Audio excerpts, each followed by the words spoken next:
कुछ क्वेश्चंस आए हुए थे जिसमें ये था कि क्या हम डीमैट एक से ज़्यादा खुलवा सकते हैं। हाँ, आप एक दो तीन चार डीमैट खुलवा सकते हैं, बट आपकी लीगल कंप्लाइंसेस बढ़ती हैं क्योंकि आपको हर किसी ट्रांजैक्शन पे टैक्स डिक्लेयर करना पड़ता है। अगर आप चार डीमैटों में करेंगे तो आप चारों का कैपिटल गेन टैक्स डिक्लेयर करेंगे। तो एडवाइजेबल होता है कि आप दो दो डीमैट तीन डीमैट तक खुलवा लें। और अगर आपको कभी एवरेजिंग करनी है तो आप एक डीमैट में जो शेयर्स हैं आप उनको रख के दूसरे डीमैट में वही शेयर्स दोबारा ले सकते हैं, और दोनों को सेपरेटली ट्रीट किया जाएगा। अगर आपका एक शेयर एक पहले डीमैट में 1 साल हो चुका है और दूसरे डीमैट में अभी 3 साल हुआ है, या सॉरी 3 महीने हुआ है, तो अभी आपने जो 3 महीने वाला बेचेंगे वो शॉर्ट टर्म में ही गिना जाएगा, उसको उसके साथ कंबाइन नहीं कर सकते।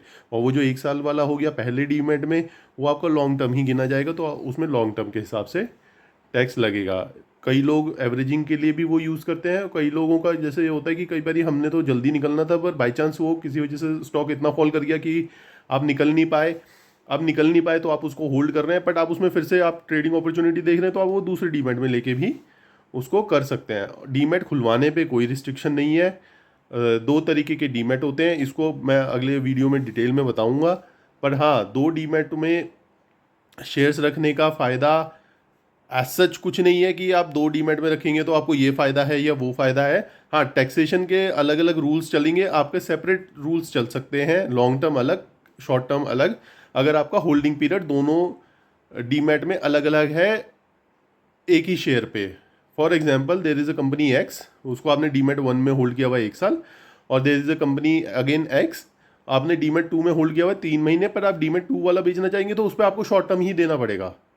या अगर आप डीमैट 1 वाला बेचेंगे तो आप उस पर लॉन्ग टर्म देंगे। तो इसी के तरीके से कई सारे टैक्स प्रोविजंस होते हैं जो थोड़ा बहुत बेनिफिट आपको इस सेंस में मिल सकता है कि आपके टैक्स इधर उधर हो सकते हैं।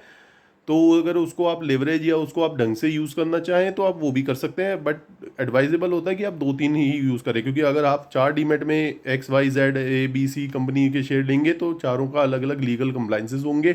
उसके डिविडेंड अलग अलग अकाउंट में आएंगे तो डिविडेंड भी आपको डिक्लेयर करना पड़ेगा, प्लस अगर आपने उसमें ट्रांजेक्शन करी है तो ट्रांजेक्शन को भी अलग से आपको डिक्लेयर करना पड़ेगा। बाकी स्टे ट्यून्ड, अभी टैक्सेशन और उसमें काफ़ी सारे चेंजेस भी हैं, तो टैक्सेशन को लेके अभी अगले कुछ वीडियोस में एक्सप्लेन करेंगे। तब तक आप अपने डीमैट को और अपने पोर्टफोलियो को देखें और उसको अपने तरीके से मैनेज करें। Thank you.